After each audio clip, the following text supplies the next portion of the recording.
Hey, this is Misha from Periphery. In my last column, we touched on Buttersnips a little bit, and I want to just go over a few more sections, just to showcase a few of the cool techniques that I used in that song to make riffs.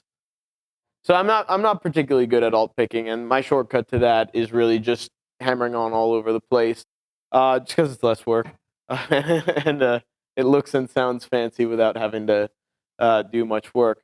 But it is actually kind of a cool shortcut because you do a lot of things that you may not be able to do with alt picking very easily. So this next section, which is like,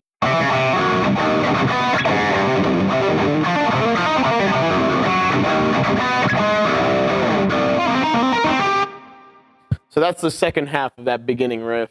And there are like a few techniques that are being showcased, but I would like to just focus on this this hammer-on part. So what I'm doing here, which is kind of interesting. Now, you could technically do it like this, which would be a real pain for someone like me who's not very good with alt picking. But I didn't really like stumble across that necessarily because I was picking those notes. I was just sort of jamming around, and so I'm saying like you'll sort of discover cool things just by messing around with hammer-ons, So what I'm doing here is I'm taking this C string here, hammering on the 4th, and then down the next string on the 6th. You can just practice that, just get that nice and. So like that's what's happening there, just as that intro.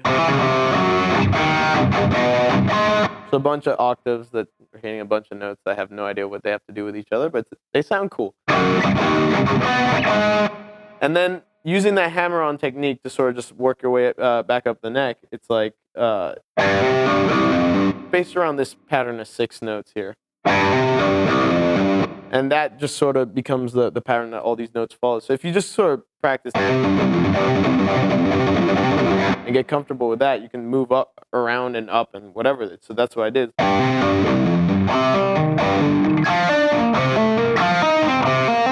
So these are all like notes that like have something to do with each other. Like they're not just random, whatever. Which you could do if you like. But if you play that like faster, it starts to sort of flow together. So I'm using it as a way to sort of get back up, and then like I really like thematics, and I like to bring themes back and whatever. So it's like going back to that riff again, but like with a little twist.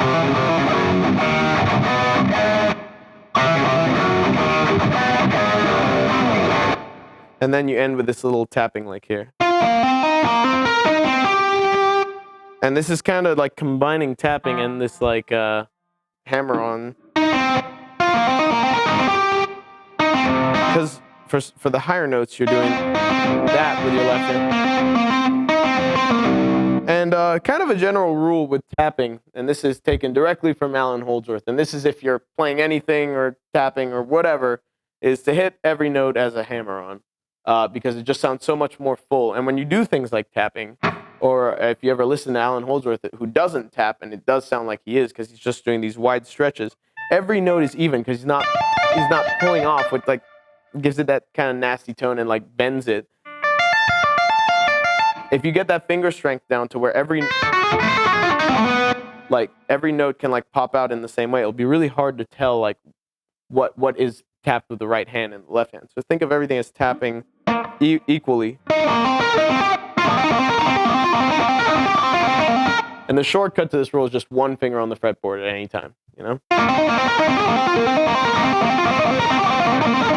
I just think it sounds a lot cleaner like that. And that's basically that riff there.